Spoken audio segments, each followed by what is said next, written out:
요즘 주한미군 때문에 한국이 들썩거리고 있죠. 그리고 예전보다 많은 여군들이 주한미군이 되기 위해 줄을 선다고 하는데요. 한국 남자를 만나기 위해서라는 소문이 있을 정도라고 합니다. 그리고 실제로 미군 여성들이 한국 남자를 만나 전역하는 상황이 계속 늘고 있다 하는데요. 오늘의 주인공은 연애조차 군인에게 사치라 하던 특전사 여성입니다. 한국으로 배치를 받은 그녀는 군인 정신이 물렁해진 동료를 타박하기도 했지만 결국 동료들의 부탁에 마지못해 생전 처음 치마를 입었다고 하는데요. 그리고 휴가로 나간 서울 한복판에서 한국 남자가 그녀의 치마를 찢어버렸다고 합니다. 그녀는 치마가 찢어지는 동안 저항도 못한 채 꼼짝도 못했다고 하는데요. 대체 무슨 일이 있던 걸까요? 한번 들어보시죠.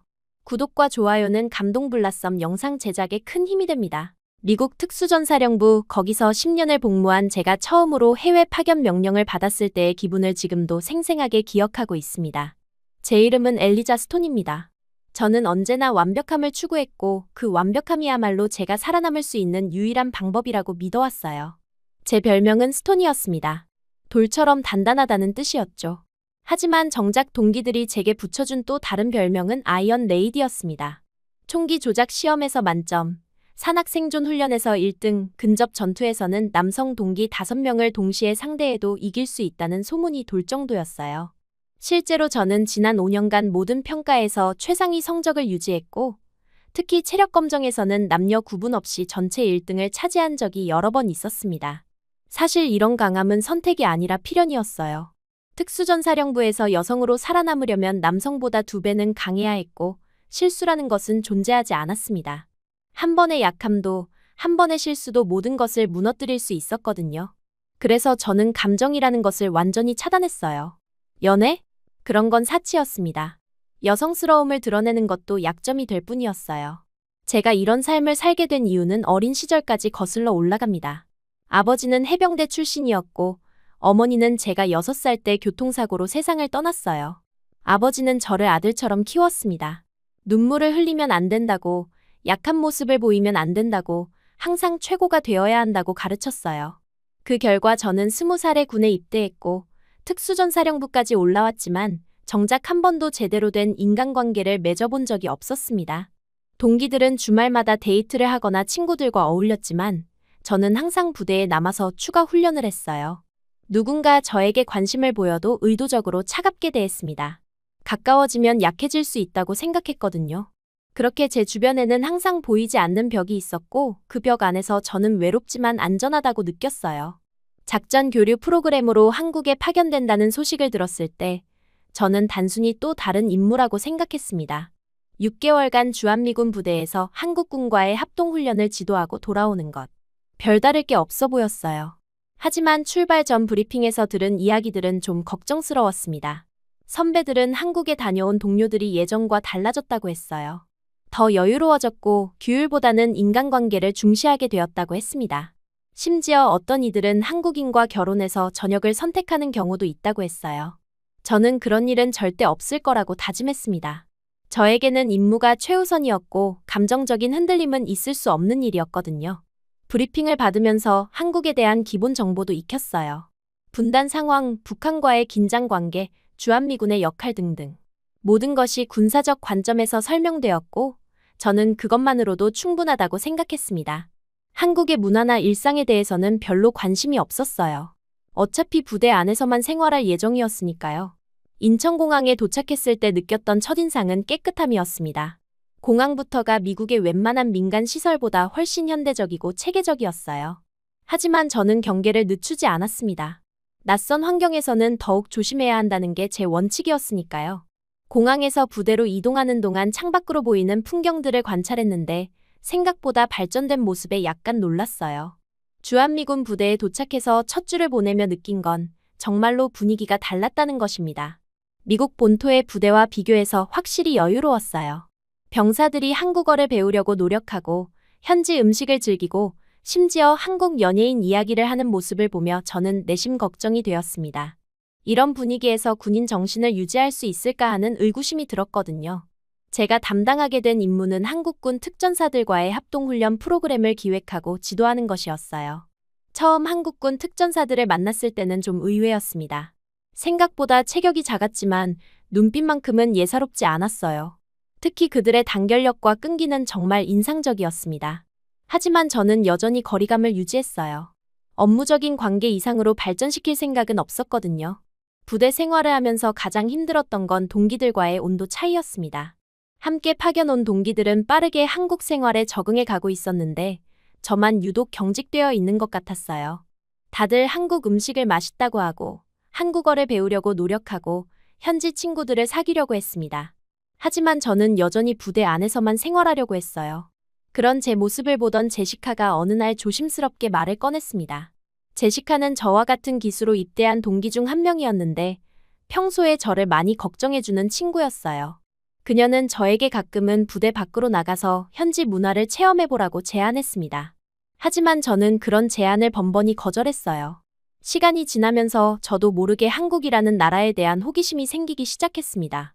부대 밖으로 나갈 때마다 보이는 거리들은 정말 신기했어요.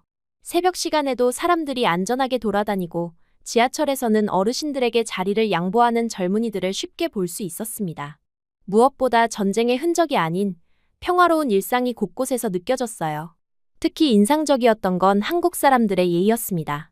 부대에서 일하는 한국인 직원들은 항상 정중했고 길에서 마주치는 시민들도 외국인인 저에게 친절하게 대해줬어요. 이런 모습들을 보면서 제가 가지고 있던 선입견들이 조금씩 흔들리기 시작했습니다. 한국에 온 지 한 달쯤 되었을 때였습니다. 동기들이 주말 외출을 제안했어요. 서울 시내 구경을 같이 가자는 거였죠. 처음에는 거절하려고 했습니다. 주말에도 체력 단련을 하는 게 제 루틴이었거든요. 하지만 동기들의 끈질긴 설득에 결국 따라가기로 했어요. 사실 저도 모르게 바깥 세상에 대한 호기심이 조금씩 생기고 있었던 것 같습니다. 외출 전날 밤 동기들이 제 방으로 찾아왔어요. 손에는 쇼핑백을 들고 있었습니다. 제시카를 비롯해서 같이 파견 온 여성 동기 2명이 왔는데 그들의 표정이 심상치 않았어요. 뭔가 계획이 있어 보였거든요. 쇼핑백에서 나온 건 하늘색 블라우스와 긴 치마였습니다. 저는 당황했어요. 군복이 아닌 옷을 입은 게 언제였는지 기억도 나지 않았거든요. 아니, 정확히는 기억나지 않는 게 아니라 의도적으로 피해왔던 거였어요. 여성스러운 옷을 입으면 약해 보일 것 같아서요. 동기들은 제가 거부할 거라는 걸 예상하고 있었는지 설득에 나섰습니다. 이미 옷도 사왔고 내일 함께 나갈 계획도 다 세웠다고 했어요.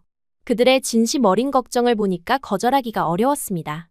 사실 저도 은연중에 궁금했던 것 같아요. 여성스럽게 꾸민 제 모습이 어떨지 말이에요. 그날 밤 저는 오랫동안 잠들지 못했습니다. 10년 동안 봉인해두었던 제 안의 여성성에 대해 생각해봤어요. 언제부터인가 저는 여자라는 것을 부정하고 살아왔습니다. 화장도 하지 않고 예쁜 옷도 입지 않고 연애에도 관심을 두지 않으면서요. 그런데 이제 와서 그런 것들을 시도해봐도 될까요? 이미 너무 늦은 건 아닐까요? 다음 날 아침 거울 앞에 선 저는 낯선 사람을 보는 것 같았습니다. 하늘색 블라우스가 제 피부톤과 잘 어울렸고 긴 치마는 제 다리를 길어 보이게 했어요. 동기들이 빌려준 가벼운 화장품으로 살짝 화장을 하니까 정말로 다른 사람이 된 기분이었습니다. 평소 짧게 자른 머리도 조금 다르게 스타일링하니까 부드러운 느낌이 났어요. 거울 속의 제 모습을 보면서 이상한 감정이 들었습니다. 이게 정말 저인가 싶었어요. 10년 동안 숨겨두었던 모습이 이제야 드러나는 것 같았거든요. 동시에 불안하기도 했어요. 이렇게 여성스러운 모습이 저에게 어울리는 걸까요? 너무 어색해 보이는 건 아닐까요? 제시카와 다른 동기들의 반응은 정말 놀라움 그 자체였습니다. 그들은 제가 이렇게 아름다울 줄 몰랐다고, 평소에 너무 아까웠다고 말했어요. 그런 말들을 들으니까 기분이 좋기도 하고 부끄럽기도 했습니다. 이런 감정들도 오랫동안 느껴보지 못했던 것들이었어요. 서울 시내로 향하는 지하철 안에서 저는 신기한 경험을 했습니다. 사람들이 저를 보는 시선이 평소와 완전히 달랐어요. 군복을 입었을 때는 호기심 섞인 시선이었다면 지금은 그냥 자연스러운 시선이었습니다. 저도 그냥 평범한 여성 중 한 명이 된 기분이었어요. 지하철 안에서 관찰한 한국 사람들의 모습도 인상적이었습니다. 학생들은 교복을 입고 조용히 책을 읽고 있었고 직장인들은 피곤해 보이면서도 질서 정연하게 자리에 앉아 있었어요. 어르신들은 서로 이야기를 나누고 계셨고 젊은 사람들은 스마트폰을 보거나 음악을 듣고 있었습니다. 모든 게 평화로워 보였어요. 명동거리에 도착했을 때의 느낌은 정말 특별했습니다. 사람들로 북적이는 거리, 형형색색의 간판들, 맛있는 냄새들이 뒤섞인 공간. 이 모든 게 저에게는 새로운 세계였어요. 군부대의 엄격하고 규칙적인 분위기와는 정반대의 공간이었거든요. 동기들과 함께 쇼핑을 하고 길거리 음식을 먹고 카페에서 차를 마시는 시간들이 정말 즐거웠습니다. 평소 같았으면 이런 것들이 시간 낭비라고 생각했을 텐데 그날만큼은 그런 생각이 들지 않았어요. 오히려 이런 평범한 일상이 소중하게 느껴졌습니다. 특히 옷가게에서 옷을 고르는 경험은 정말 신기했어요. 점원이 저에게 어울릴 만한 옷들을 추천해줬고 동기들도 이것저것 골라서 보여줬습니다. 그동안 군복만 입고 살아온 저에게는 너무나 다양한 선택지가 있다는 것 자체가 놀라웠어요. 화장품 가게에서는 더욱 신기한 경험을 했습니다. 점원이 저에게 어울릴 만한 색상을 찾아주고 간단한 메이크업 방법도 알려줬어요. 거울을 보니까 정말로 다른 사람이 된 것 같았습니다. 이렇게 여성스러워질 수 있다는 게 믿기지 않았어요. 하지만 무엇보다 좋았던 건 자유로움이었습니다. 아무도 저에게 완벽함을 요구하지 않았고 강해 보일 필요도 없었어요. 그냥 구경하고 쇼핑하고 맛있는 음식을 먹으며 웃을 수 있었습니다. 이런 평범한 행복이 이렇게 달콤한 줄 몰랐어요. 오후 늦게까지 시내를 돌아다니면서 저는 점점 더 자연스러워졌습니다. 처음에는 치마가 불편하고 화장이 어색했는데 시간이 지나면서 익숙해졌어요. 심지어 거울에 비친 제 모습을 보는 것도 즐거워졌습니다. 하지만 그 자유로움은 오래가지 못했습니다. 오후 늦게 지하철역으로 향하던 길이었어요. 동기들과 함께 에스컬레이터를 타고 내려가고 있었는데 갑자기 이상한 느낌이 들었습니다. 뭔가 제 치마가 잡아당겨지는 것 같았거든요. 처음에는 그냥 치마가 몸에 붙어서 그런 줄 알았어요. 하지만 곧 심각한 상황이라는 걸 깨달았습니다. 제 치마 자락이 에스컬레이터 틈에 끼어서 점점 더 깊이 빨려 들어가고 있었거든요. 그 순간 정말로 당황했습니다. 특수전사령부에서 온갖 위험한 상황들을 겪어봤지만 이런 일상적인 사고는 처음이었어요. 어떻게 대처해야 할지 모르겠더라고요. 치마를 잡아당겨 보려고 했지만 오히려 더 위험해질 것 같았습니다. 에스컬레이터는 계속 움직이고 있었고 치마는 점점 더 많이 끼어들어가고 있었어요. 자칫하면 제가 넘어져서 큰 부상을 입을 수도 있는 상황이었습니다. 뒤에 있던 사람들도 상황을 파악하고 놀란 표정을 짓고 있었어요. 그때 정말로 무서웠습니다. 10년 동안 군 생활을 하면서 수많은 위험 상황들을 겪어봤지만 이렇게 무력감을 느낀 건 처음이었어요. 평소 같았으면 차분하게 상황을 분석하고 대응 방안을 찾았을 텐데 그 순간만큼은 완전히 당황해서 아무것도 할 수 없었습니다. 몸이 휘청거리기 시작했고 균형을 잃을 것 같았어요. 저도 모르게 비명이 터져나왔습니다. 10년 동안 군 생활을 하면서 한 번도 도움을 요청해 본 적이 없었는데 그 순간만큼은 정말로 누군가의 도움이 절실했어요. 바로 그때 뒤편에서 누군가가 달려오는 발소리가 들렸습니다. 한국 남성이었어요. 그는 상황을 재빠르게 파악하고는 주저하지 않고 행동에 나섰습니다. 그 남성은 망설임 없이 제 치마를 과감하게 찢어버렸어요. 순간적인 판단이었지만 정말 적절한 대처였습니다. 다른 방법으로는 더 큰 사고가 날 뻔했거든요. 하지만 치마가 찢어지면서 저는 균형을 잃고 뒤로 넘어졌고 저를 구하려던 그 남성은 저를 안고 함께 깨 바닥으로 굴러떨어졌어요. 넘어지고 나서도 그 남성은 재빠르게 자신의 외투를 벗어서 제 하반신을 덮어주었습니다.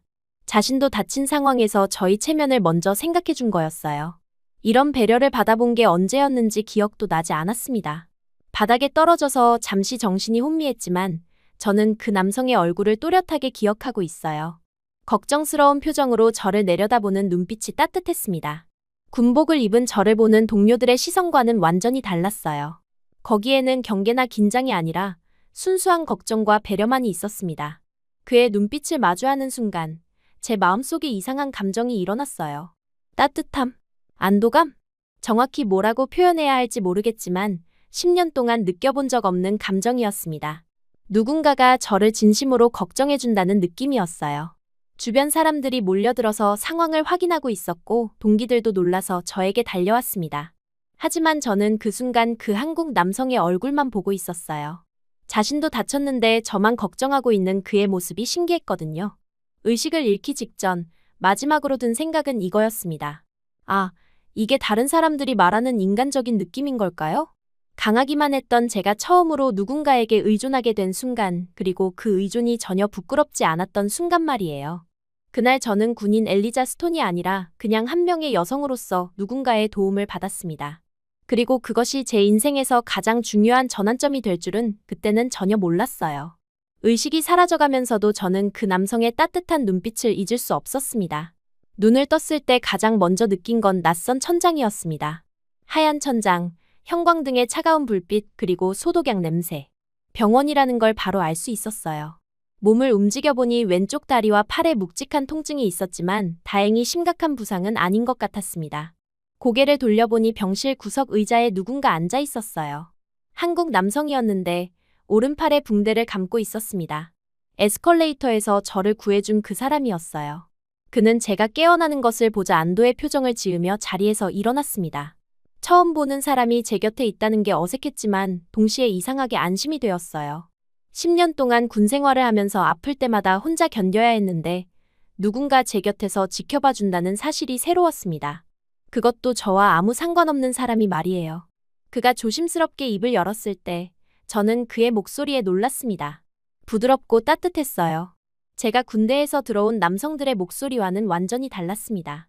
명령조도 아니고 거칠지도 않고 그냥 진심으로 걱정하는 사람의 목소리였어요.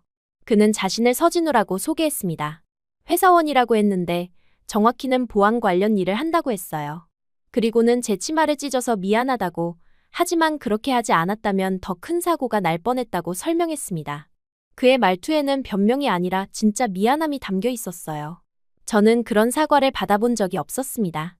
군대에서는 실수를 하면 사과보다는 책임 추궁이 먼저였거든요. 하지만 이 사람은 저를 구해놓고도 미안해하고 있었어요. 오히려 제가 감사해야 할 상황인데 말입니다. 의사가 와서 제 상태를 확인해줬는데 다행히 큰 부상은 없었습니다. 왼쪽 다리에 타박상이 있고 팔꿈치에 찰과상이 있을 뿐이었어요. 하루 이틀 입원해서 경과를 지켜보자고 했습니다. 저는 괜찮다고 바로 퇴원하겠다고 했지만 의사는 안 된다고 했어요. 진우 씨도 의사 말을 들어야 한다고 말했습니다. 처음 만난 사람이 저를 걱정해주는 게 신기했어요. 군대에서는 다쳐도 빨리 회복해서 복귀하는 게 미덕이라고 여겨졌는데 이 사람은 저에게 충분히 쉬어야 한다고 했습니다. 그날 오후 부대에서 동기들이 병문안을 왔어요. 제시카를 비롯해서 함께 외출했던 친구들이 걱정스러운 얼굴로 왔습니다. 그들은 진우 씨를 보고 깜짝 놀랐어요. 저를 구해준 사람이라고 소개하자 모두들 고마워했습니다. 진우 씨는 동기들과도 자연스럽게 대화했어요. 영어를 꽤 잘했는데 가끔 한국어로 된 표현을 영어로 어떻게 말해야 할지 모를 때는 저에게 물어보기도 했습니다. 그런 모습이 겸손해 보였어요. 자신이 모르는 건 솔직하게 모른다고 하는 사람이었습니다. 동기들이 돌아간 후 병실에는 다시 저와 진우 씨만 남았습니다. 그는 자신도 이제 가봐야겠다고 했는데 저는 왜인지 그가 가는 게 아쉬웠어요. 10년 동안 혼자 있는 것에 익숙했는데 하루 만에 누군가의 존재가 이렇게 편안할 수 있다는 게 놀라웠습니다. 그날 밤 저는 오랫동안 잠들지 못했어요. 진우 씨가 저를 구할 때의 순간들이 계속 머릿속에 맴돌았습니다. 그의 빠른 판단력, 위험을 무릅쓰고 도와준 용기, 그리고 제 체면을 챙겨준 배려. 이 모든 게 저에게는 낯선 경험이었어요. 다음 날 아침, 간호사가 아침 식사를 가져왔는데 병원 음식은 정말 맛이 없었습니다. 그런데 점심시간쯤 되어서 진우 씨가 다시 나타났어요. 손에는 보온병을 들고 있었는데 직접 끓인 죽이라고 했습니다. 그 죽을 먹어보는 순간 정말 놀랐어요. 병원 음식과는 차원이 달랐습니다. 부드럽고 담백하면서도 깊은 맛이 났어요. 닭고기와 여러 채소가 들어간 죽이었는데 정말 정성이 많이 들어간 음식이라는 걸 한 입 먹어보는 순간 알 수 있었습니다. 진우 씨는 제가 죽을 맛있게 먹는 모습을 보며 만족스러워했어요. 자신의 어머니께서 가르쳐주신 레시피라고 했습니다. 병원 음식이 맛없어서 기운이 나지 않을 텐데 이걸 먹고 빨리 회복하라고 했어요. 이런 정성스러운 돌봄을 받아본 게 언제였는지 기억도 나지 않았습니다. 오후에는 간호사와 함께 제 상태를 확인하러 왔어요. 진우 씨가 간호사에게 한국어로 뭔가 물어보는데 제가 어떤 음식을 좋아하는지, 알레르기는 없는지, 평소에 어떤 운동을 하는지 등등 세세한 것까지 확인하고 있었습니다. 저보다 제 건강을 더 신경 써주는 것 같았어요. 그 모습을 보면서 저는 이상한 기분이 들었습니다. 누군가 이렇게 저를 세심하게 챙겨준다는 게 신기하면서도 고마웠어요. 군대에서는 아프면 빨리 낫는 게 최선이고 다른 사람에게 폐를 끼치지 않는 게 중요했는데 이 사람은 제가 편안하게 쉴 수 있도록 모든 걸 배려해주고 있었습니다. 저녁 무렵 진우 씨가 또 다른 음식을 가져왔어요. 이번에는 미역국이었는데 한국에서는 몸이 아플 때 미역국을 먹는다고 설명해줬습니다. 미역이 몸에 좋고 소화도 잘 된다고 했어요. 그 미역국도 정말 맛있었습니다. 깔끔하면서도 영양이 풍부한 맛이었어요. 진우 씨에게 왜 이렇게 잘해주는지 물었더니 도움을 드린 건 맞지만 결과적으로 제가 치마를 찢고 넘어진 거니까 책임을 느낀다고 웃으며 대답했습니다. 대화를 나누면서 저는 점점 그에 대해 궁금해졌습니다. 그는 보안 회사에서 일한다고 했는데 구체적으로 어떤 일을 하는지는 자세히 말하지 않았어요. 다만 위험한 상황에서 사람들을 보호하는 일이라고만 했습니다. 그래서인지 위급 상황에서 그렇게 침착하게 대처할 수 있었던 것 같았어요. 그의 이야기를 들으면서 저는 군대 이야기도 조금씩 하게 되었습니다. 처음에는 경계심 때문에 별로 말하고 싶지 않았는데 그가 진심으로 관심을 보이며 들어주니까 자연스럽게 입이 열렸어요. 특수전사령부에서 어떤 일을 하는지, 왜 군인이 되었는지, 한국에는 어떻게 오게 되었는지 등등 말이에요. 진우 씨는 제 이야기를 듣고 정말 대단하다고 했습니다. 여성으로서 특수부대에서 살아남는다는 게 얼마나 힘든 일인지 안다고 정말 존경스럽다고 했어요. 하지만 그의 표정에는 동정이나 특별함이 아니라 그냥 순수한 존경심이 있었습니다. 제가 여자라서 특별하다는 게 아니라 한 사람으로서 대단하다는 의미였어요. 이틀째 되는 날, 의사가 퇴원해도 된다고 했습니다. 상처도 잘 아물고 있고 다른 이상도 없다고 했어요. 저는 기뻤지만 동시에 아쉬웠습니다. 이 평화로운 시간이 끝난다는 게 싫었거든요. 진우 씨도 제 퇴원 소식을 듣고 기뻐했지만 아쉬워하는 기색도 보였어요. 그는 제가 부대로 돌아가도 연락을 계속 하자고 했습니다. 핸드폰 번호를 교환하고 주말에 시간이 되면 만나서 서울 구경을 더 해보자고 제안했어요. 퇴원하는 날 아침, 진우 씨가 마지막으로 아침 식사를 가져왔습니다. 이번에는 계란죽이었는데 여기에 작은 반찬들도 함께 준비해 왔어요. 김치, 나물, 작은 생선구이까지. 마치 집에서 먹는 한식 한상 같았습니다.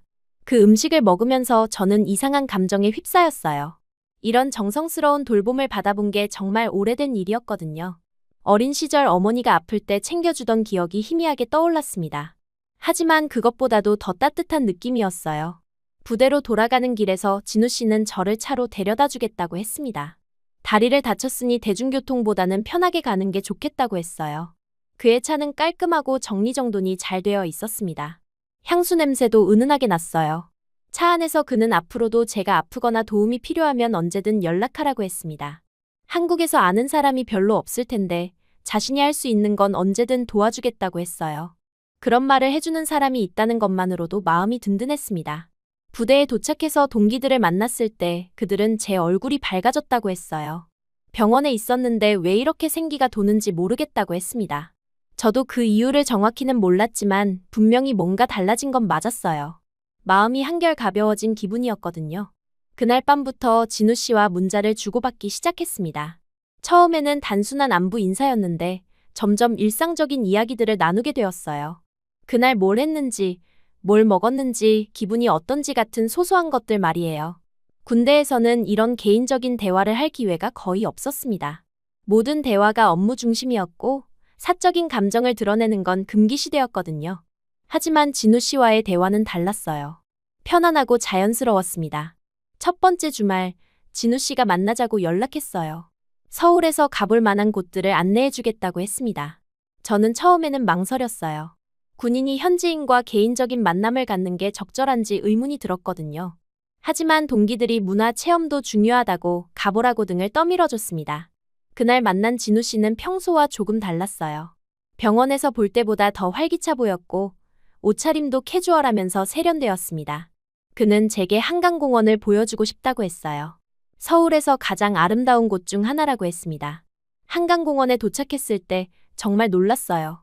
도심 한가운데 이렇게 넓고 평화로운 공간이 있다는 게 신기했습니다. 강변을 따라 산책로가 잘 조성되어 있었고 사람들이 자전거를 타고 돗자리를 펴고 앉아서 쉬고 운동을 하고 있었어요. 모든 게 여유로워 보였습니다. 진우 씨와 함께 강변을 걸으면서 저는 이상한 평온함을 느꼈어요. 군대에서는 항상 긴장하고 있어야 했는데 여기서는 그냥 편안하게 걸을 수 있었습니다. 아무도 저에게 뭘 요구하지 않았고 완벽할 필요도 없었어요. 그는 제게 한국의 계절에 대해 설명해줬습니다. 지금은 봄이라서 날씨가 좋지만 여름에는 너무 덥고 습하다고 했어요. 가을에는 단풍이 아름답고 겨울에는 눈이 와서 또 다른 아름다움이 있다고 했습니다. 사계절의 변화가 뚜렷한 나라라고 하니까 그런 변화를 경험해보고 싶다는 생각이 들었어요. 점심시간이 되어서 그는 저를 한식당으로 데려갔습니다. 정통 한식을 먹어봐야 한국을 제대로 안다고 할 수 있다고 했어요. 그 식당은 가족이 운영하는 작은 곳이었는데 음식이 정말 맛있었습니다. 불고기, 된장찌개, 여러 가지 반찬들이 한 상 가득 나왔어요. 진우 씨는 제게 각각의 음식에 대해 설명해 줬습니다. 어떻게 만드는지, 어떤 재료가 들어가는지, 언제 먹는 음식인지 등등. 그의 설명을 듣고 있으니까 한국 문화에 대해 더 깊이 알고 싶어졌어요. 그날 오후 부대로 돌아와서 저는 동기들에게 하루 종일 있었던 일들을 이야기했습니다. 그들은 제가 정말 즐거워하는 모습을 보고 신기해했어요. 평소에 감정 표현을 잘 안 하는 저였는데 그날은 계속 웃으면서 이야기하고 있었거든요. 제시카가 농담조로 말했어요. 저에게 남자친구가 생긴 건 아니냐고요. 그 말에 제 얼굴이 붉어졌는데 저도 그 이유를 잘 몰랐습니다. 진우 씨를 남자친구라고 생각한 적은 없었는데 왜 그런 반응이 나왔는지 모르겠더라고요. 그날 밤 진우 씨에게서 문자가 왔어요. 오늘 즐거웠다고 다음에도 시간 되면 만나자고 했습니다. 그리고 한국 생활이 힘들면 언제든 연락하라고 했어요. 그 문자를 읽으면서 저는 따뜻한 기분이 들었습니다. 시간이 지나면서 저와 진우 씨의 만남은 자연스러워졌어요. 주말마다 만나서 서울 곳곳을 구경하고 맛있는 음식을 먹고 이런저런 이야기를 나누었습니다. 저는 그런 시간들이 정말 소중했어요. 군대에서는 경험할 수 없는 평범하고 평화로운 일상이었거든요. 하지만 동료들의 반응은 조금씩 달라지기 시작했습니다. 처음에는 문화 체험이라고 긍정적으로 봤는데 자주 만난다는 걸 알고는 다른 시선으로 보기 시작했어요. 특히 남성 동료들 중 일부는 한국 남자들에 대한 편견을 드러내기 시작했습니다. 그들은 한국 남자들이 연약하다고 미군과는 비교할 수 없다고 말했어요. 전투 경험도 없고 체력도 약하고 의존적이라고 했습니다. 그런 말들을 들을 때마다 저는 기분이 나빠졌어요. 진우 씨는 전혀 그런 사람이 아니었거든요. 어느 날 동료 중 한 명이 직접적으로 말했습니다. 한국 남자와 사귀는 게 과연 미군에게 어울리는 일인지 의문이라고 했어요. 특히 특수부대 출신인 저에게는 더욱 어울리지 않는다고 했습니다. 그 말에 저는 정말 화가 났어요. 그들이 진우 씨에 대해 아는 게 뭐가 있다고 그런 말을 하는지 이해할 수 없었습니다. 그들은 진우 씨를 제대로 만나본 적도 없으면서 편견만으로 판단하고 있었어요. 저는 그들에게 진우 씨가 어떤 사람인지 제대로 보여주고 싶었습니다. 그래서 저는 제안했어요. 한번 제대로 실력을 비교해보자고요. 서바이벌 게임을 통해서 누가 더 뛰어난지 확인해보자고 했습니다. 동료들은 처음에는 장난인 줄 알았지만 제가 진심이라는 걸 알고는 흥미로워했어요. 그렇게 해서 서바이벌 게임 제안이 시작되었습니다. 저는 진우 씨에게 이런 상황을 설명하고 함께 참가해달라고 부탁했어요. 그는 처음에는 놀랐지만 곧 웃으면서 알겠다고 했습니다. 그리고 자신도 동료들에게 자신의 진짜 모습을 보여줄 기회가 생겨서 좋다고 했어요. 서바이벌 게임을 제안한 후 며칠 동안 저는 과연 이 결정이 옳은 것인지 계속 고민했습니다. 동료들의 편견을 깨뜨리고 싶은 마음은 확실했지만 동시에 진우 씨에게 부담을 주는 건 아닌지 걱정되었어요. 하지만 그는 오히려 이런 기회를 기다렸다는 듯이 적극적으로 나서더라고요. 게임 룰을 정하는 과정에서부터 동료들의 자신감이 드러났습니다. 마이크와 톰, 두 명의 남성 동기들은 이미 승부가 결정된 것처럼 행동했어요. 그들은 특수전사령부에서 수년간 실전 경험을 쌓아온 베테랑들이었고 특히 산악훈련에서는 항상 최상위 성적을 유지해온 사람들이었습니다. 장소는 경기도의 한 산악 지형으로 정해졌어요. 실제 군사 훈련장은 아니었지만 충분히 험준하고 복잡한 지형이었습니다. 페인트볼 총을 사용한 모의 전투로 상대팀을 모두 제압하거나 깃발을 먼저 획득하는 쪽이 승리하는 방식이었어요. 게임 전날 밤, 저는 진우 씨와 함께 전략을 세웠습니다. 그는 그 산을 여러 번 와본 적이 있다고 했어요. 등산을 취미로 한다고 했는데 그 산의 지형과 특징을 놀라울 정도로 자세히 알고 있었습니다. 어느 구간이 은폐하기 좋고 어느 길목이 요충지인지 물이 나오는 곳은 어디인지까지 꿰뚫고 있었어요. 그의 지형 분석을 들으면서 저는 깜짝 놀랐습니다. 군인이 아닌데도 전술적 사고를 할 줄 아는 거였어요. 단순히 등산로만 아는 게 아니라 전투 상황에서 어떻게 활용할 수 있는지까지 생각하고 있었습니다.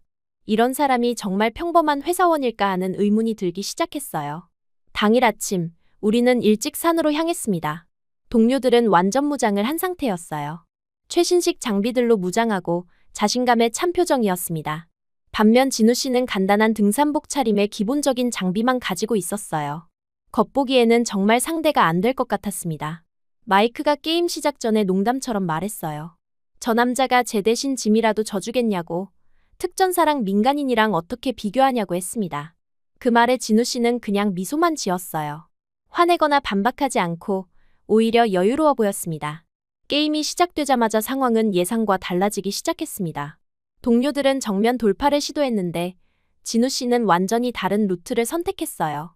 일반적인 등산로가 아니라 더 험한 길을 택한 거였습니다. 처음에는 왜 이렇게 어려운 길을 가는지 이해할 수 없었어요. 하지만 30분 정도 지나고 나니 그의 의도를 알 수 있었습니다. 우리는 동료들보다 훨씬 유리한 고지를 선점하고 있었어요. 그들이 예상한 루트와는 완전히 다른 위치에서 그들을 내려다보고 있는 상황이었습니다. 진우 씨의 움직임은 정말 놀라웠어요. 소리 없이 이동하고 흔적을 남기지 않고 항상 엄폐물을 활용했습니다. 마치 유령처럼 산속을 돌아다니는 기분이었어요. 저도 특수부대 훈련을 받았지만 이 정도로 자연스럽게 지형을 활용하는 건 쉽지 않은 일이었습니다. 첫 번째 교전이 시작되었을 때 진우 씨의 사격 실력에 정말 놀랐습니다. 페인트볼 총이라는 제약이 있었지만 그의 정확도는 거의 저격수 수준이었어요. 100m 거리에서도 정확히 표적을 맞췄습니다. 게다가 사격 후 즉시 위치를 이동해서 반격당할 여지를 주지 않았어요. 마이크가 첫 번째로 아웃당했을 때 그는 정말 믿을 수 없다는 표정을 지었습니다. 어디서 총알이 날아왔는지도 모르는 상황이었거든요. 진우 씨는 완벽하게 은폐된 위치에서 사격하고 즉시 다른 곳으로 이동했기 때문이었어요. 저는 그 옆에서 처음으로 누군가와 완벽한 호흡을 맞춰보는 경험을 했습니다. 진우 씨는 제가 뭘 하려는지 말하지 않아도 알아챘고 저 역시 그의 의도를 즉시 파악할 수 있었어요. 이런 팀워크를 경험해 본 적이 없었습니다. 토미 측면 우회를 시도했을 때 진우 씨는 이미 그 움직임을 예상하고 있었어요. 그는 저에게 손짓으로 지시를 내렸는데 그 지시가 완벽했습니다. 저는 정면에서 주의를 끌고 그는 옆에서 기습 공격을 가하는 전술이었어요. 전투가 진행되면서 저는 점점 더 진우 씨에게 빠져들었습니다. 그의 침착함, 정확한 판단력 그리고 뛰어난 전술 감각. 이 모든 것이 저에게는 새로운 발견이었어요. 지금까지 만났던 어떤 남성과도 달랐습니다. 한국에 사는 정말 미국의 평원과 달랐어요. 울창한 숲, 급경사, 바위들이 만들어내는 복잡한 지형. 이런 환경에서 진우 씨는 마치 물고기가 물을 만난 것처럼 자유자재로 움직였습니다. 반면 동료들은 평소 훈련하던 환경과 다른 조건에 적응하지 못하고 있었어요. 게임이 끝날 무렵 상황은 완전히 뒤바뀌어 있었습니다. 동료 2명은 모두 아웃되었고 우리는 깃발까지 확보한 상태였어요. 완벽한 승리였습니다. 그것도 압도적인 승리였어요. 동료들은 정말 넋이 나간 표정이었습니다. 특히 마이크는 믿을 수 없다는 표정으로 진우 씨를 바라봤어요. 민간인이라더니 완전히 특수부대 출신 같다고 어떻게 이런 실력을 갖게 되었냐고 물어봤습니다. 진우 씨는 웃으면서 대답했어요. 군대는 오래전에 다녀왔지만 사는 여전히 자신의 친구라고요. 그리고 보안 회사에서 일하면서 계속 이런 훈련을 받고 있다고 했습니다. 그제야 저는 그의 직업이 단순한 회사원이 아니라는 걸 완전히 확신하게 되었어요. 게임이 끝난 후 복귀를 하면서 동료들의 태도가 완전히 바뀌었습니다. 처음에 가졌던 편견은 완전히 사라졌어요. 오히려 진우 씨의 실력을 인정하고 어떤 훈련을 받았는지 궁금해했습니다. 톰은 한국군 특수부대 출신이냐고 직접 물어보기도 했어요. 그날 저녁 우리는 모두 함께 식사를 했습니다. 분위기는 완전히 달라져 있었어요. 동료들은 진우 씨를 동등한 상대로 대하고 있었고 진우 씨도 자연스럽게 그들과 어울렸습니다. 군인들 특유의 거친 농담도 잘 받아줬고 오히려 더 재미있는 이야기들을 들려주기도 했어요. 하지만 저에게 가장 중요했던 건 다른 거였습니다. 그날 산에서 느꼈던 그 완벽한 호흡, 절대적인 신뢰감. 처음으로 누군가를 완전히 믿어볼 수 있었어요. 제가 뒤를 맡겨도 될 만큼 믿을 수 있는 사람이라는 확신이 들었습니다. 식사 후 진우 씨와 단둘이 산책을 하게 되었어요. 동료들은 먼저 숙소로 돌아갔고 우리는 강가를 걸으며 대화를 나눴습니다. 그날 밤의 대화는 정말 특별했어요. 처음으로 제 진심을 털어놓을 수 있었거든요. 저는 그에게 말했습니다. 오늘 당신이 제 인생을 바꿔놨다고요. 10년 동안 혼자서 모든 걸 해결해야 한다고 생각했는데 누군가와 함께할 때의 힘을 처음 알게 되었다고 했어요. 이런 솔직한 고백을 해본 건 정말 처음이었습니다. 진우 씨도 저에게 진심을 털어놨어요. 저를 처음 봤을 때부터 특별하다고 생각했다고 강하면서도 외로워 보이는 모습이 마음에 걸렸다고 했습니다. 그리고 오늘 함께 싸우면서 느낀 건 저와 함께라면 어떤 어려움도 극복할 수 있을 것 같다는 거였다고 했어요. 그 순간 저는 정말 이상한 감정에 휩싸였습니다. 가슴이 뛰고 얼굴이 뜨거워지고 동시에 너무나 평안한 느낌이었어요. 이런 감정이 사랑인지는 잘 몰랐지만 분명한 건 이 사람과 함께 있을 때만 느낄 수 있는 특별한 감정이라는 거였습니다. 하지만 현실로 돌아오니 문제가 있었어요. 저는 아직 현역 미군이었고 진우 씨는 한국인 민간인이었습니다. 군 규정상 이런 관계는 여러 가지 제약이 따를 수밖에 없었어요. 상급자에게 보고해야 하고 승인을 받아야 하고 복무에 지장이 없다는 걸 증명해야 했습니다. 더 큰 문제는 제 마음의 변화였어요. 10년 동안 군인으로서의 정체성만을 가지고 살아왔는데 이제는 다른 가능성도 생각해보게 되었습니다. 전역 후의 삶, 평범한 여성으로서의 삶, 그리고 사랑하는 사람과 함께하는 삶 말이에요.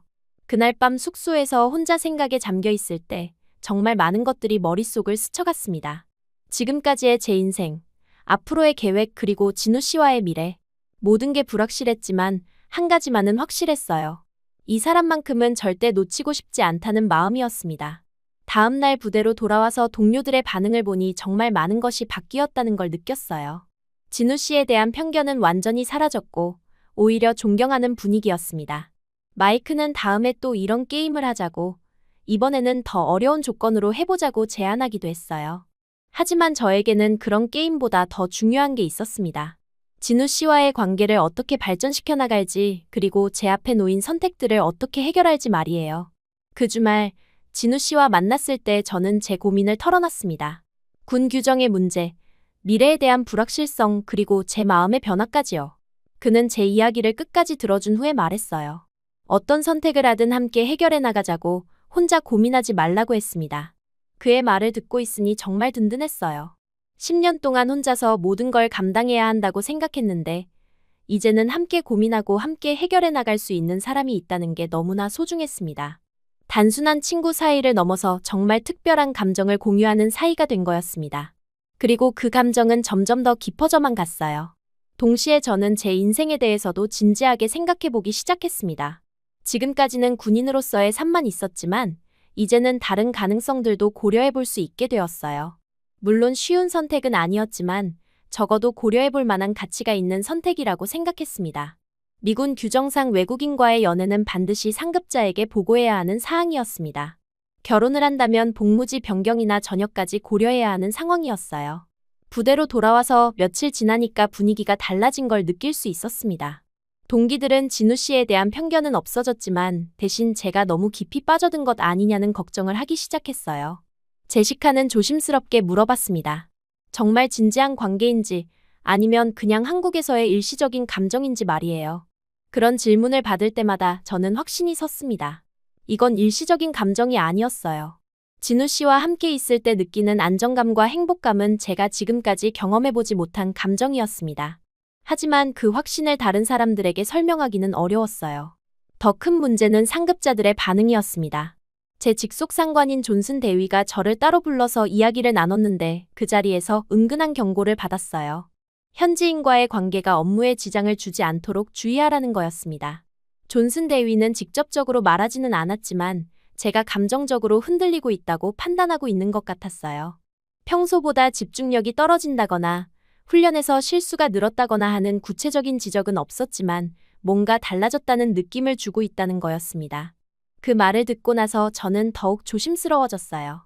업무 시간에는 더욱 완벽하게 임무를 수행하려고 노력했고 진우 씨와의 만남도 최대한 눈에 띄지 않게 조심했습니다.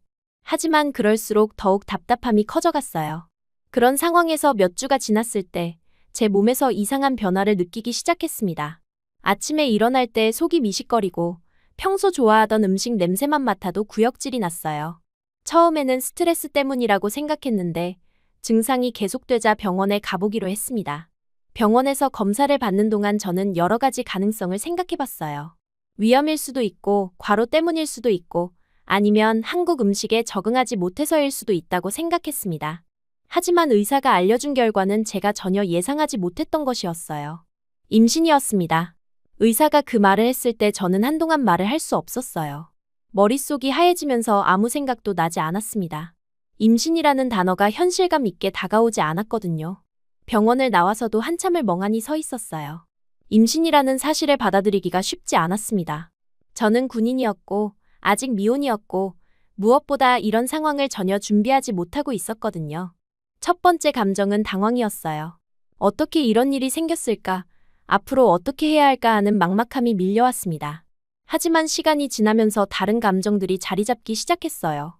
놀랍게도 그 중에는 기쁨도 있었습니다. 진우 씨에게 이 사실을 어떻게 말해야 할지 고민이 많았어요. 우리의 관계가 아직 그 정도로 깊어진 건지, 그가 이런 책임을 질 준비가 되어 있는지 확신할 수 없었습니다. 하지만 숨길 수는 없는 일이었어요. 주말에 진우 씨와 만나서 조심스럽게 이야기를 꺼냈습니다. 제가 임신했다는 사실을 말했을 때 그는 정말 놀란 표정을 지었어요. 잠시 말을 하지 못하고 있다가 천천히 제 손을 잡더라고요. 그의 첫 반응은 제가 괜찮은지 묻는 것이었습니다. 몸은 어떤지, 병원에서 뭐라고 했는지, 필요한 게 있는지 등등 저에 대한 걱정이 먼저였어요.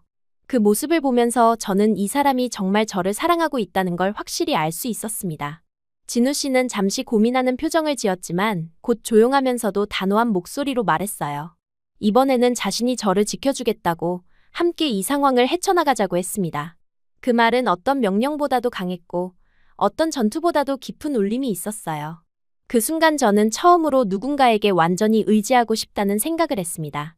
10년 동안 혼자서 모든 걸 감당해왔는데 이제는 누군가의 보호를 받고 싶었어요. 아니, 더 정확히는 함께 서로를 보호하고 싶다는 생각이 들었습니다. 임신 사실을 알고 난 후 저는 제 인생에 대해 진지하게 재검토하기 시작했어요. 지금까지는 군인으로서의 산만이 전부였는데 이제는 다른 가능성들을 생각해봐야 하는 상황이 된 거였습니다. 가장 먼저 생각해야 할 건 전역 문제였어요. 미군 규정상 임신한 여군은 일정 기간 후에는 전투 업무에서 제외되고 출산 후에도 여러 제약이 따릅니다. 제가 맡고 있던 특수전사령부에서의 업무는 임신 상태로는 계속할 수 없는 일이었어요. 하지만 그것보다 더 큰 변화는 제 마음속에서 일어나고 있었습니다. 전역이라는 선택이 더 이상 패배나 포기처럼 느껴지지 않았어요. 오히려 새로운 시작처럼 생각되기 시작했습니다. 전투복 대신 웨딩드레스를 입는 것, 군인 대신 아내와 어머니가 되는 것이 두렵지 않았어요. 진우 씨와 미래에 대해 구체적으로 이야기를 나누기 시작했습니다. 결혼 문제, 한국에서의 정착 문제, 아이 교육 문제 등등 현실적인 것들을 하나씩 검토해봤어요. 생각보다 해결해야 할 것들이 많았지만 함께 풀어나갈 수 있다는 자신감이 생겼습니다. 부대에서는 아직 임신 사실을 공개하지 않았어요. 일단 상황을 정리하고 계획을 세운 후에 공식적으로 알리려고 했습니다.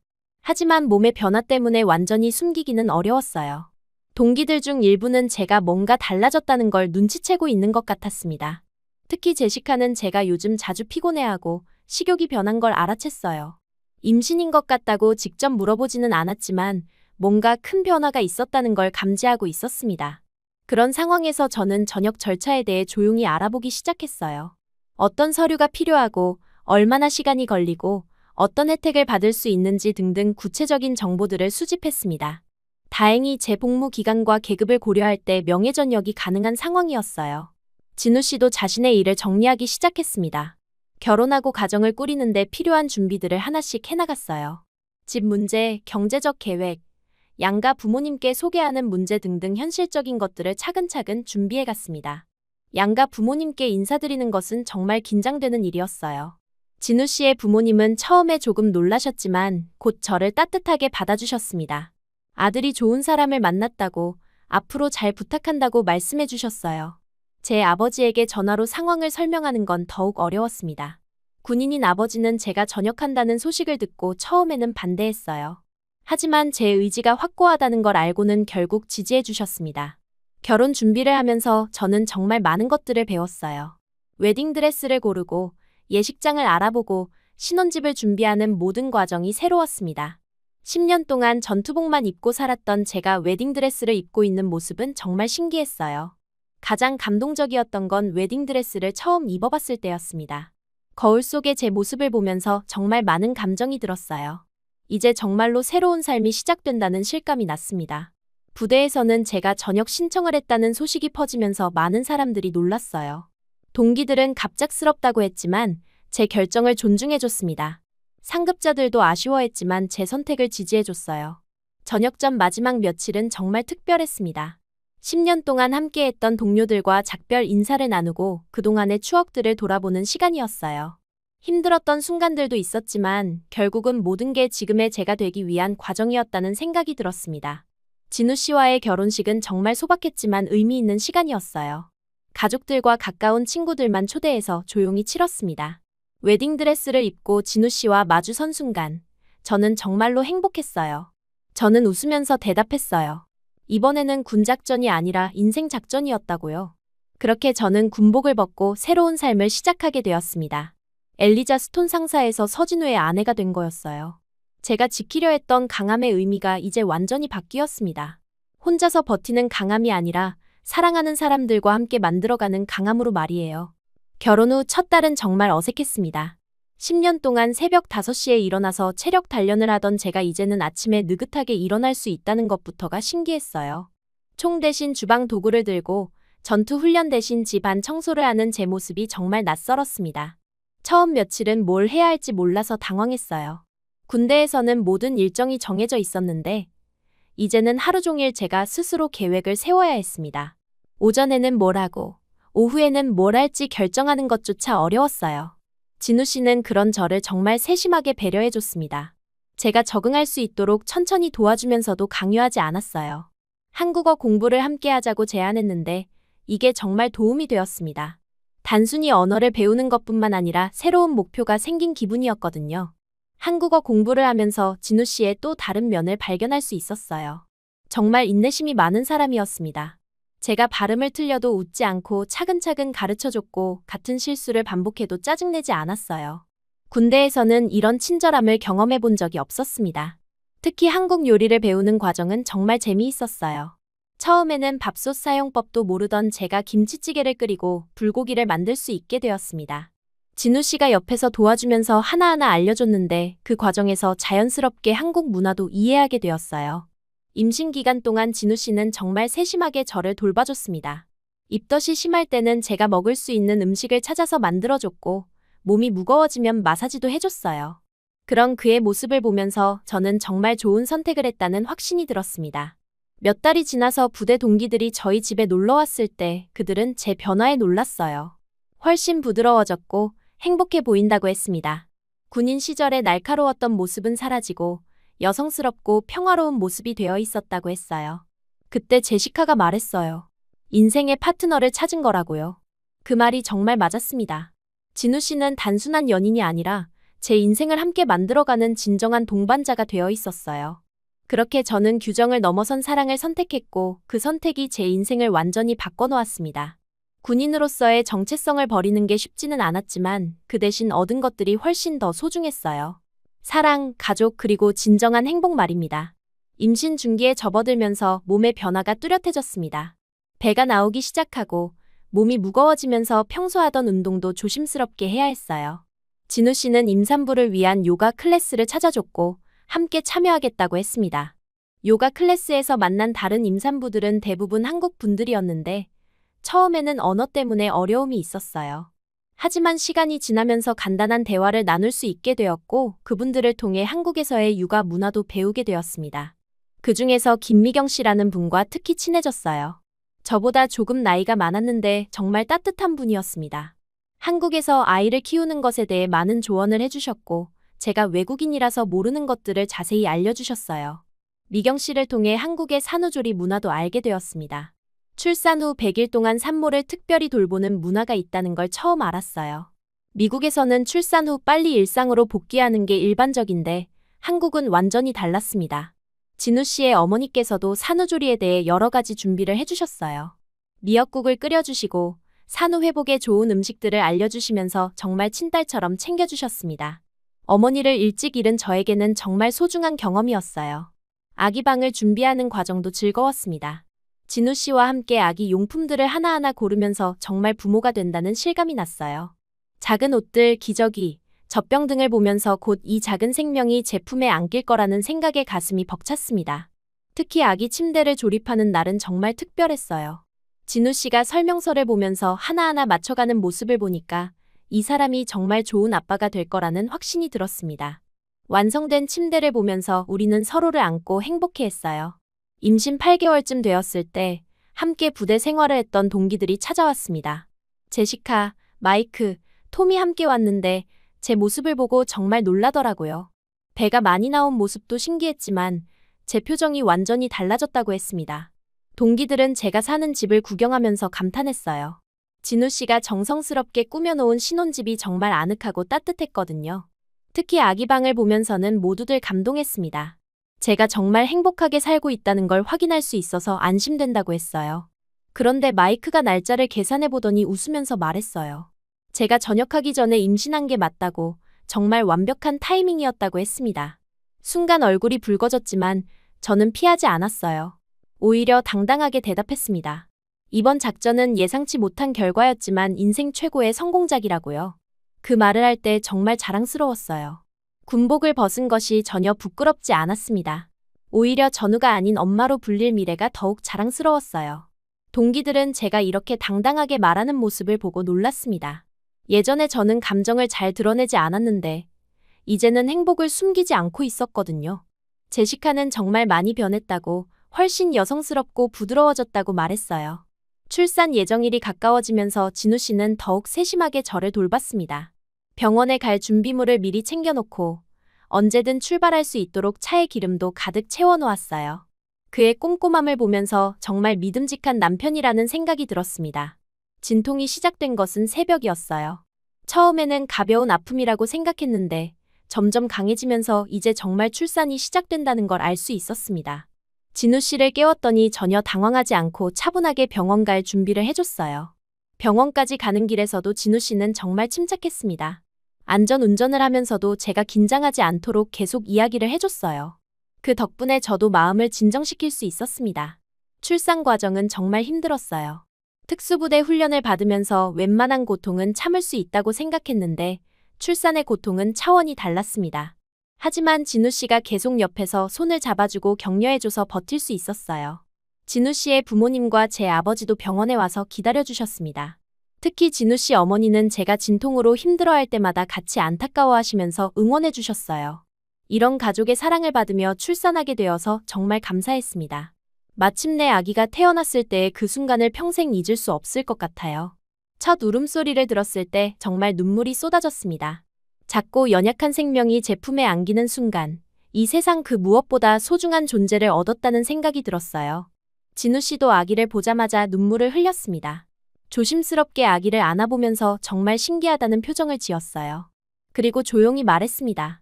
우리 아들이 엄마처럼 강하고 아빠처럼 따뜻하게 자라면 좋겠다고요. 그 말을 듣고 저도 눈시울이 붉어졌습니다. 이제 정말로 제가 지켜야 할 두 사람이 생겼다는 생각이 들었어요. 진우 씨와 우리 아들. 이들을 위해서라면 어떤 어려움도 극복할 수 있을 것 같았습니다. 아기 이름을 짓는 과정도 의미가 있었어요. 한국식 이름과 영어식 이름을 모두 고려해서 두 문화를 모두 품을 수 있는 이름을 찾았습니다.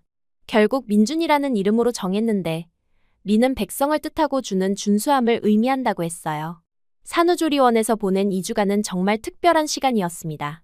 아기와 함께 지내면서 모유 수유법, 기저귀 가는 법, 목욕시키는 법 등 육아의 기본기를 배웠어요. 처음에는 모든 게 서툴렀지만 점점 익숙해져 갔습니다. 특히 밤중 수유가 가장 힘들었어요. 3시간마다 깨서 아기에게 젖을 먹여야 했는데 수면 부족으로 정말 지쳤습니다. 하지만 아기가 제 젖을 먹고 만족해하는 모습을 보면 모든 피로가 날아갔어요. 진우 씨도 육아에 적극적으로 참여했습니다. 기저귀를 갈아주고 트림을 시켜주고 아기가 울 때 달래주는 모든 일을 함께 했어요. 이런 남편을 둔 제가 정말 행복했습니다. 집으로 돌아온 후에는 진짜 육아가 시작되었어요. 산후조리원에서는 다른 사람들의 도움을 받을 수 있었는데 이제는 온전히 저희가 책임져야 했습니다. 처음 며칠은 정말 힘들었지만 점점 요령이 생겼어요. 진우 씨 어머니께서 자주 와서 도와주셨습니다. 아기를 돌보는 방법을 가르쳐 주시고 산후 회복에 좋은 음식도 만들어 주셨어요. 특히 미역국은 정말 매일 끓여주셨는데 덕분에 몸이 빨리 회복될 수 있었습니다. 제 아버지도 손자를 보러 한국까지 오셨어요. 처음에는 아기를 어떻게 안아야 할지 몰라서 당황하시더니 금세 할아버지가 되셨습니다. 손자가 자신을 닮았다고 하시면서 정말 좋아하셨어요. 육아를 하면서 진우 씨와의 관계도 더욱 깊어졌습니다. 함께 아기를 돌보면서 진정한 팀이 되었다는 느낌이 들었어요. 서로의 부족한 부분을 채워주고 힘들 때 격려해주면서 완벽한 파트너가 되어가고 있었습니다. 아기가 100일이 되었을 때 친구들에게 제가 정말 완벽한 작전을 수행했다고 군인에서 엄마가 되는 전환이 이렇게 성공적일 줄 몰랐다고 했습니다. 저는 웃으면서 대답했어요. 작전명 가족이 성공적으로 완수되었다고요. 그 말을 하면서 정말 많은 감정이 들었습니다.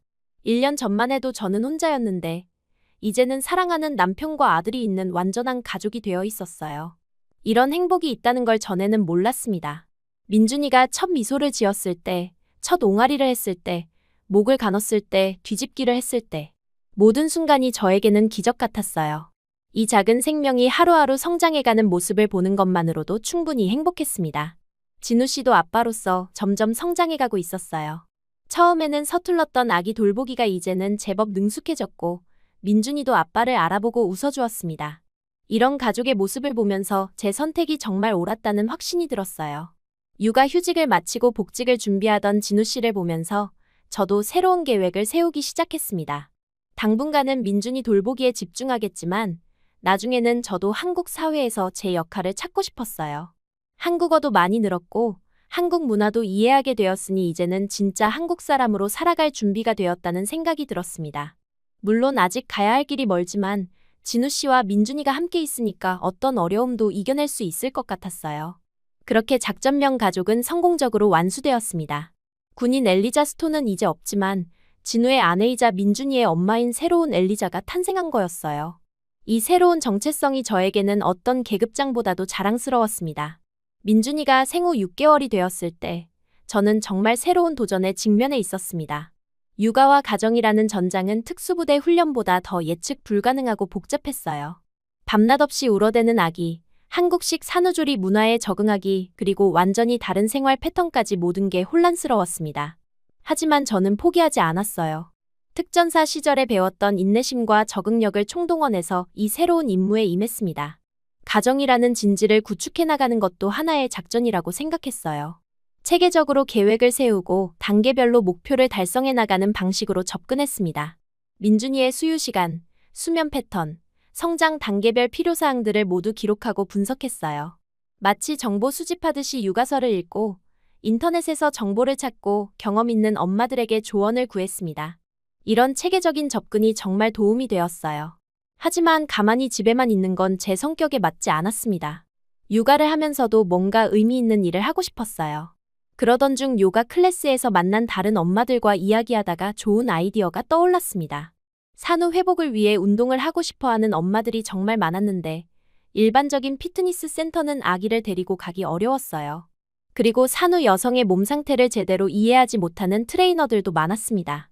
저는 특수부대에서의 체력 훈련 경험과 육아 경험을 결합해서 새로운 프로그램을 만들어 보기로 했어요. 처음에는 정말 작은 규모로 시작했습니다. 아파트 단지 커뮤니티 센터를 빌려서 일주일에 2번, 한 번에 5명, 6명 정도의 엄마들과 함께 운동을 했어요. 아기들도 함께 데려와서 엄마가 운동하는 동안 옆에서 놀 수 있도록 했습니다. 제가 만든 프로그램의 특징은 실용성이었어요. 집에서도 쉽게 할 수 있는 운동들을 중심으로 구성했고 아기를 돌보면서도 할 수 있는 동작들을 포함시켰습니다. 특히 아기를 안고 하는 스쿼트나 아기와 함께하는 플랭크 같은 운동들이 인기가 좋았어요. 가장 중요하게 생각한 건 안전이었습니다.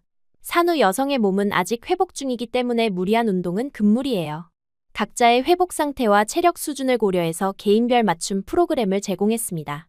이런 세심한 배려가 엄마들에게 큰 호응을 얻었어요.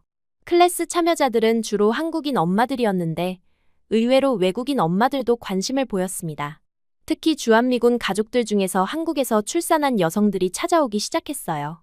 언어 소통이 가능하면서 미국식 훈련 방식을 이해하는 강사를 찾기 어려웠는데 제가 딱 맞는 조건이었던 거죠.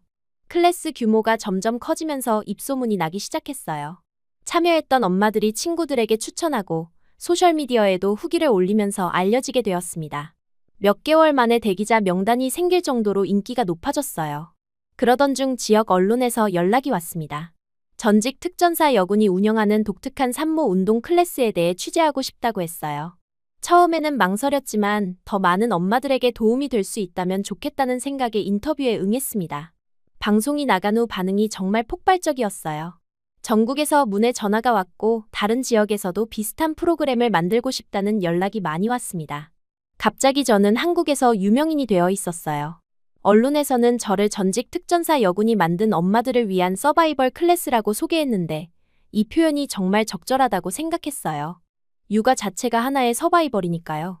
엄마들이 이 힘든 시기를 건강하게 이겨낼 수 있도록 돕는 게 제 목표였습니다. 프로그램이 성공하면서 저는 새로운 정체성을 찾게 되었어요.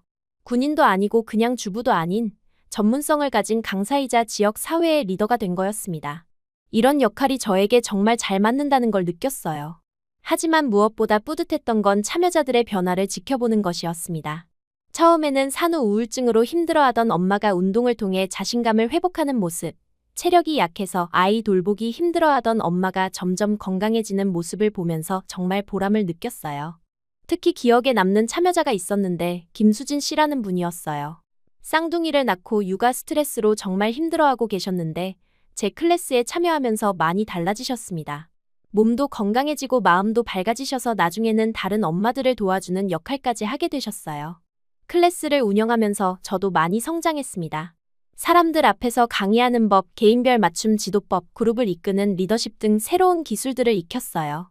군대에서 배운 리더십과는 또 다른 종류의 리더십이었지만 기본적인 원리는 비슷했습니다. 무엇보다 소통의 중요성을 깨달았어요.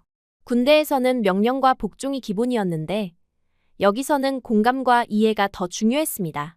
각각의 엄마들이 가진 고민과 어려움을 들어주고 함께 해결책을 찾아가는 과정에서 진정한 리더십을 배웠어요. 민준이가 돌이 되었을 무렵 미국에서 복무하던 동기들이 한국을 찾아왔습니다. 제시카를 비롯해서 마이크, 톰까지 함께 와서 제 집에서 며칠을 머물렀어요. 그들은 제 변화한 모습을 보고 정말 놀라워했습니다. 제시카는 말했어요. 저처럼 강하고 독립적이던 사람이 이렇게 행복한 얼굴로 웃고 있는 모습이 신기하다고요. 예전에 저는 항상 긴장하고 있었는데 지금은 정말 편안하고 자연스러워 보인다고 했습니다.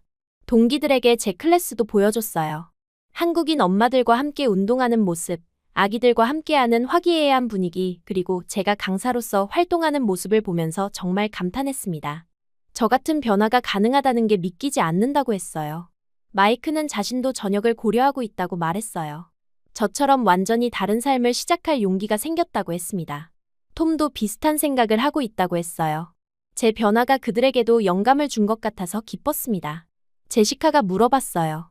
자신들도 어디서든 새로운 작전을 시작할 수 있을 것 같냐고요. 저는 환히 웃으며 대답했습니다. 작전명 가족은 실패가 없는 작전이라고 단지 진심을 담을 수 있다면 누구나 성공할 수 있다고 말했어요. 그 대화를 나누면서 저는 제가 얼마나 많이 변했는지 실감할 수 있었습니다. 1년 전만 해도 저는 감정 표현을 잘하지 않는 차가운 군인이었는데 이제는 따뜻하고 긍정적인 사람이 되어 있었어요. 동기들이 떠난 후 저는 제 인생을 돌아보는 시간을 가졌습니다. 엘리자 스톤 상사에서 시작해서 진우의 아내, 민준이의 엄마, 그리고 지역 사회의 리더까지 정말 많은 역할을 경험했어요. 각각의 역할이 저에게 새로운 것을 가르쳐줬습니다. 특히 한국 사회에서 제 자리를 찾아가는 과정이 의미가 있었어요. 처음에는 외국인이라는 정체성이 강했는데 시간이 지나면서 한국의 며느리, 한국 아이의 엄마라는 정체성이 더 강해졌습니다. 이제는 한국이 진짜 제 고향이라는 생각이 들어요. 언어도 많이 늘었고 한국 문화도 깊이 이해하게 되었습니다. 처음에는 김치가 너무 매워서 먹기 어려웠는데 이제는 직접 김치를 담그기까지 해요. 진우 씨 어머니께서 가르쳐 주신 대로 따라하니까 정말 맛있게 만들 수 있게 되었습니다. 민준이를 키우면서 한국의 교육 문화도 자연스럽게 접하게 되었어요. 어린이집 선택부터 시작해서 조기 교육에 대한 고민까지 한국 부모들이 겪는 고민을 함께하게 되었습니다. 이런 경험들이 저를 더욱 한국 사회의 일원으로 만들어줬어요. 제가 운영하는 클래스도 점점 발전하고 있습니다. 이제는 정식으로 사업자 등록도 하고 더 체계적으로 운영하고 있어요. 강사진도 늘려서 더 많은 엄마들을 도울 수 있게 되었습니다. 한국 정부에서도 산후관리의 중요성을 인식하고 지원해주고 있어서 정말 감사해요. 최근에는 온라인 클래스도 시작했습니다. 전국의 엄마들이 참여할 수 있게 되면서 영향력이 더욱 커졌습니다. 진우 씨도 제 변화를 정말 자랑스러워해요. 처음에 만났을 때는 혼자서 모든 걸 감당하려던 저였는데 이제는 많은 사람들과 함께하며 긍정적인 영향을 미치는 사람이 되었다고 말해줘요. 그런 말을 들을 때마다 정말 뿌듯합니다. 민준이도 건강하게 잘 자라고 있어요. 이제 걸음마를 시작했는데 집 안을 돌아다니며 탐험하는 모습이 정말 귀여워요. 아빠와 엄마를 번갈아 부르며 애교를 부리는 모습을 보면 세상에서 가장 행복한 기분이 듭니다. 가끔 과거를 돌아볼 때가 있어요. 만약 에스컬레이터 사고가 없었다면, 진우 씨를 만나지 못했다면 제 인생이 어떻게 되었을까 하는 생각을 해봅니다. 아마도 여전히 혼자서 차갑게 살고 있었을지도 모르겠어요. 하지만 이제는 그런 가정은 의미가 없습니다. 현재의 제가 너무 행복하고 만족스러우니까요. 사랑하는 남편과 아들이 있고 의미 있는 일을 하며 지역 사회에서도 인정받는 삶을 살고 있어요. 이보다 더 완벽한 삶은 없을 것 같습니다. 앞으로의 계획도 있어요. 민준이가 좀 더 크면 둘째도 생각해보고 있고 제 사업도 더욱 확장하고 싶습니다. 나중에는 육아와 관련된 책도 써보고 싶어요. 군인에서 엄마가 된 저만의 경험담을 많은 사람들과 나누고 싶습니다. 무엇보다 제가 보여준 변화가 다른 사람들에게도 희망이 되었으면 좋겠어요. 아무리 강하게 살던 사람이라도 사랑을 만나면 이렇게 달라질 수 있다는 것, 새로운 도전을 통해 완전히 다른 삶을 살 수 있다는 것을 증명하고 싶습니다. 그렇게 저는 더 이상 외국인도 아니고 군인도 아닙니다. 이제 저는 한국의 며느리이자 아이의 엄마, 지역 사회의 리더, 그리고 사랑을 배운 사람입니다. 가장 중요한 건 진정으로 행복한 사람이 되었다는 거예요. 이 모든 변화의 시작이 된 그날의 에스컬레이터 사고를 지금은 정말 감사하게 생각합니다.